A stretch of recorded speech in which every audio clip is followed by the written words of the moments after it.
Welcome. My name is Meredith Skaggs. I'm from Owensboro Community and Technical College, and this will be a brief overview of posting your grades.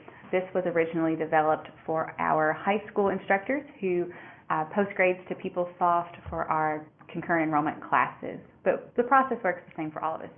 So the first thing would be to go to mypath.kctcs.edu. If you don't know your KCTCS credentials, you'll need to get those first, so work with someone at your local IT department to help you get those. MyPath is a great website for us. It gives you access to Blackboard, your school email, and for us today we're going to focus on PeopleSoft Campus Solutions. So you want to click on PeopleSoft Campus Solutions. If the boxes are in a different order, don't worry, just look for those words and you're going to click on that. There'll be a screen that pops up with some options of where to go next, Faculty Center, Classic Home, and then the withdrawal request.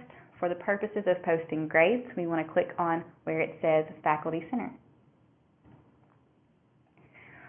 Up next, you'll see your list of classes that you're responsible for that semester, and some things that you might want to do for some troubleshooting if you are not seeing what you thought you should, is to check to see if you're in the correct term. So if you're trying to grade for a fall semester and it says spring, it's not correct. And so you want to click on where it says Change Term. It'll give you the option to pick the current term that you're looking for, and then you should see the correct classes below. We took this screenshot before the end of the semester, so you'll see there's only one class down here with two icons. We're going to dig into what those are so we know which ones are for grades. So if we look down here at the bottom, we have a highlighted icon and then one that's circled. The highlighted icon would be your class roster. I really encourage you to check this at the beginning of the semester, but for our high school classes, we ask them to check it around fall and spring break. It gives us a chance to get enrollment and admissions caught up and make sure that it's the most accurate list possible. So definitely want to check this at the beginning of the semester and then again later on to see if there's any student issues. If you have a student coming to class who's not on the roster, we definitely want to identify that issue as quickly as possible. The other icon that pops up is circled here would be your grade roster, and it's typically generated 1 week prior to the end of the OCTC semester. And for posting grades, that is where you want to go. So when do you need to post grades?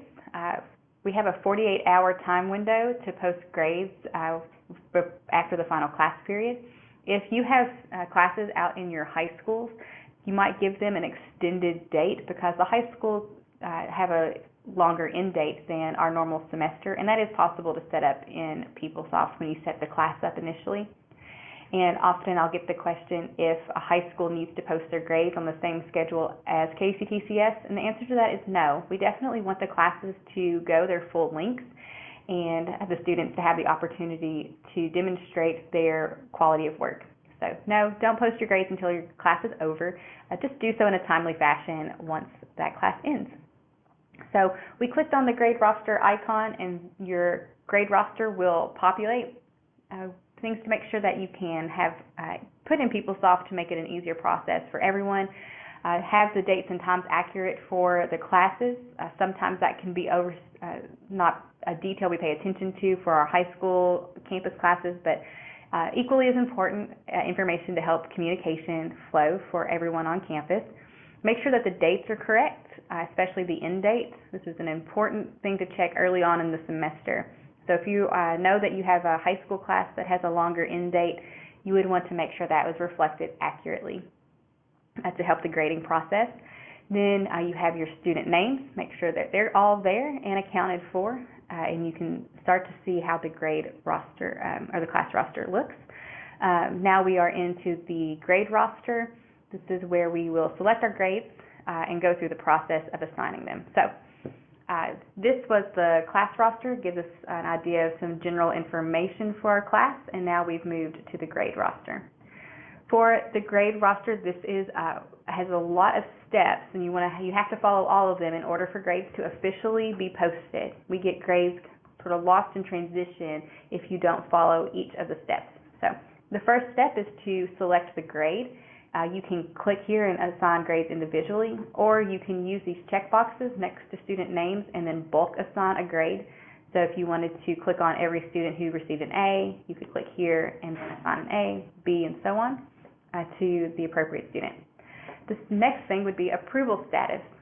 So in this block, you see where it says grade roster action, approval status. Right now it says not reviewed. You want to click on this and say reviewed and hit save.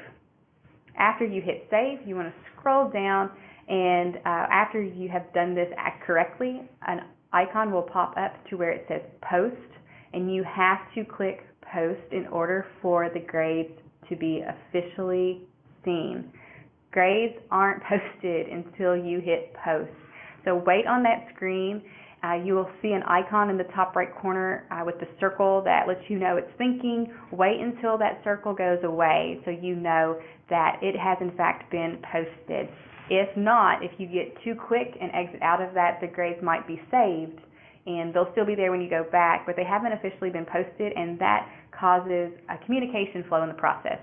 So the student records office won't be able to see those grades yet, and your class will be still considered outstanding for needing grades. So wait patiently till you see the grades to post. Typically, you'll be able to confirm that by seeing the grades in a more permanent fashion on your roster.